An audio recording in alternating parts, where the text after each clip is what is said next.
Olá, eu sou Rodrigo Miranda, um dos autores do artigo de título A utilização do software estatística como ferramenta de otimização para extrações de óleo da borra de café via Soxhlet. Os demais são Jamile Dias, Lucas Duarte Ribeiro e orientadoras Shirley Nascimento e Michele Vaz, todos da Engenharia Química da UFPA. A ideia da utilização de estatística para esse projeto seria mais como uma viabilidade de otimização de processo. De que forma? Ele tende a diminuir excessos, reduzir gastos, otimizar o processo. A ideia do estatística é fazer tudo ser um pouquinho mais direcionado. Como isso acontece? Usando uma ferramenta chamada Design of Experiments, DOE. Isso acontece utilizando o planejamento fatorial. O planejamento fatorial ele é feito utilizando níveis e um número de variáveis. Isso seria n sobre k. Para esse artigo foi escolhido o 2 à terceira, que esse 2 seria o correspondente ao número de níveis e o k seria o 3, totalizando 8 ensaios. Além disso, também abordamos o tema de pontos centrais. O que seriam os pontos centrais? Seriam os pontos no centro, utilizando todas as variáveis que foram pontuadas aqui. Como são 3 variáveis, o ponto central teria que estar justamente entre essas 3. O ponto em questão, ele é avaliado para reduzir o erro do modelo matemático proposto. Falando sobre a borra do café, ao levarmos o assunto sobre café, devemos pensar que o café é uma das bebidas mais consumidas no mundo inteiro. Como toda bebida e como todo processo, no fim vai gerar um resíduo. Esse resíduo é a borra de café. Qual é a ideia? É dar um destino ao ser utilizada da borra. Isso já acontece, tanto que ela é utilizada em produtos para cosméticos e também para gerar biocombustíveis sustentável a partir da diminuição de custos, otimização de processos.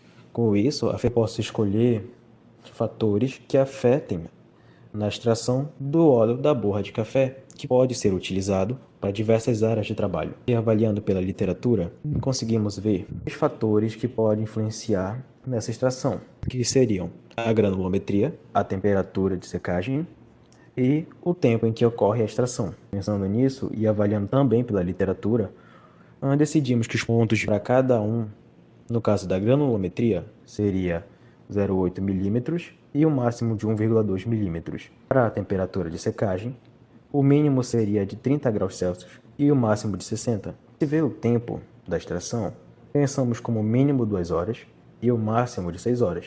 Com isso, os pontos centrais seriam para a granulometria 1 milímetro, para a temperatura de secagem 45 graus Celsius e para o tempo seriam 4 horas de extração. Colocando isso tudo no Design of Experiments, no DOE, para fazer o planejamento experimental, teríamos um total de 11 ensaios. E nisso nós teríamos alguns números gerados para o rendimento. Esses números foram baseados na literatura que conseguimos e abordamos nas referências. Gerou esse modelo matemático aqui.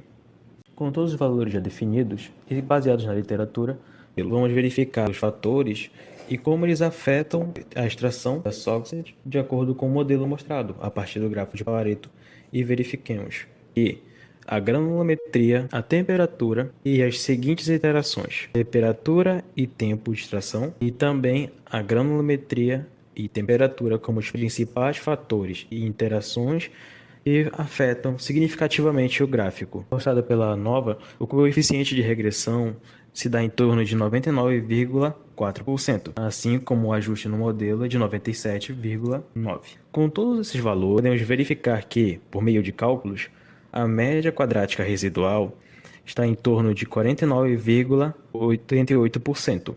E, de acordo com o F tabelado, o intervalo de confiança de 95% a 10,13%, assim como o F calculado de 488,01 aproximadamente.